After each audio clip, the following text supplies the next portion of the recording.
This is the story of one of the seven wonders in the world.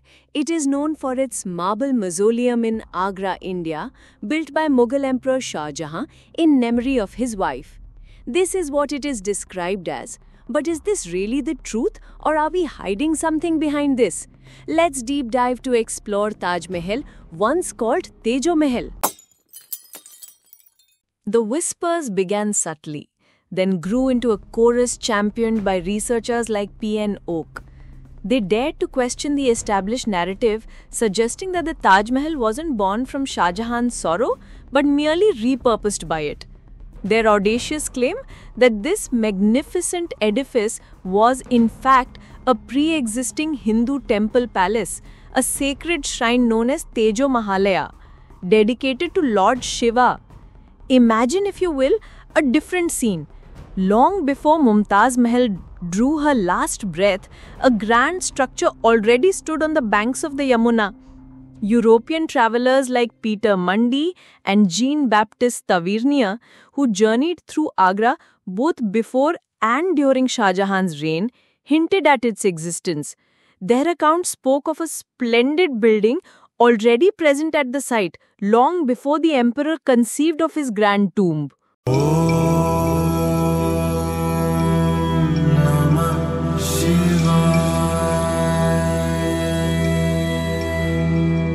The evidence proponents of this theory argue is not just anecdotal. They point to ancient Sanskrit texts and even certain Mughal court records that, intriguingly, refer to the site as Tejo Mahalaya, a shrine to Mahadev. Could the very name Taj Mahal simply be a corrupted echo of its original sacred designation?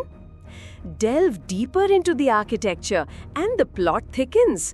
The very design elements, from the towering pillars and elegant domes to the central Lingam-style sanctum, seem to resonate with classic Hindu temple architecture, not solely Islamic tomb designs.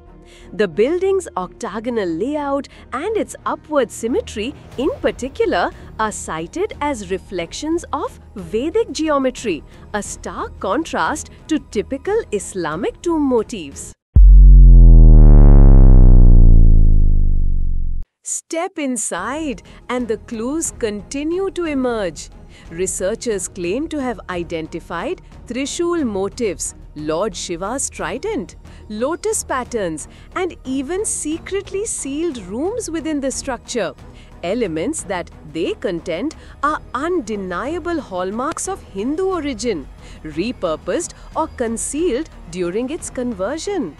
Perhaps the most tantalizing pieces of this puzzle lie hidden beneath the surface. The Taj Mahal's basement reportedly contains over 20 sealed rooms, some of which have been the subject of court cases. Petitioners argue that these chambers could hold the ultimate proof: hidden idols and temple sculptures, remnants of a bygone era concealed during the Mughal takeover. So while the world celebrates the Taj Mahal as a testament to Shah Jahan's enduring love, an alternative narrative persistently asserts itself.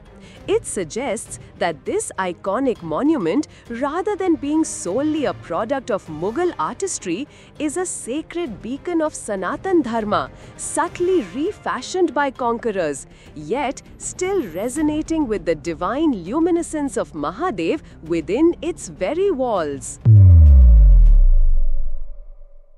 What do you think? Does this alternative history resonate with you? Please comment your opinion. Meet you with another interesting topic.